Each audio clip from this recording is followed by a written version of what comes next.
आप सभी को नमस्कार। और दोस्तों, आज मैं डायरेक्ट सेलिंग बिजनेस के बारे में बात करने वाला हूं। बहुत सारे ऐसे लोग होते हैं जो अपने अपलाइन और डाउनलाइन से, अगर आप डायरेक्ट सेलिंग बिजनेस के अंदर में कामयाब होना चाहते हैं तो अपने अपलाइन और अपने डाउनलाइन से कभी भी रिश्ता खराब नहीं करना, और हो भी गया बाय मिस्टेक उस रिश्ता को हमें खूबसूरत अंदाज में फिर सुधार कर लेना है।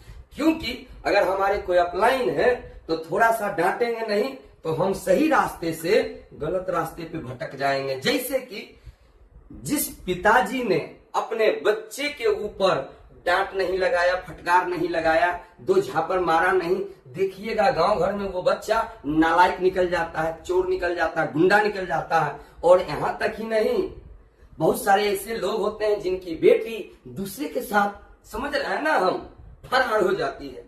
तो हमारे अपलाइन अगर हमें डांटते हैं तो हमारे लिए डांटते हैं, क्योंकि डांट फटकार ही इस डायरेक्ट सेलिंग बिजनेस में आपको कामयाब एक दिन बनाएगा।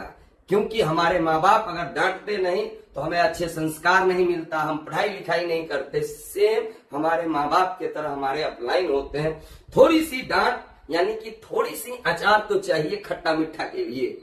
आपको याद होगा, आपने देखा होगा, आप ही को बोल रहे हैं, आप देखे होंगे अमिताभ बच्चन का डबल रोल वाला सूर्यवंशम फिल्म। उस सूर्यवंशम फिल्म में आप देखे होंगे ठाकुर भानु प्रताप अपने बेटा हीरा बेटा को इस तरीके से डांट फटकार के अपने घर से बाहर निकाला, यानी कि अपने जगह जमीन घर सारे चीजों से बेदखल कर दिया।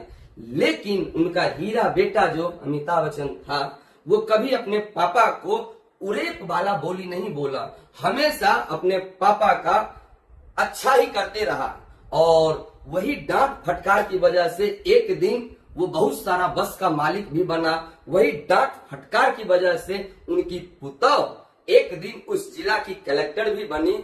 वही डांट फटकार की वजह से अमिताभ बच्चन अपने बाबूजी के नाम से हॉस्पिटल भी बनवाया, और जिस हॉस्पिटल का नाम था ठाकुर भानु प्रताप हॉस्पिटल।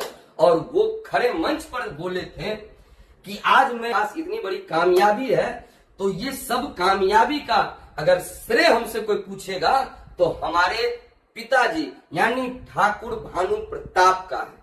क्योंकि वो उस दिन अगर हमें डांटे नहीं होते, घर से बेदखल नहीं किए हुए रहते, तो आज हम यहां तक नहीं आते। तो मेरे दोस्त, कभी भी अगर आपको इस डायरेक्ट सेलिंग बिजनेस में अपने अपलाइन डाउनलाइन से डांट फटकार मिले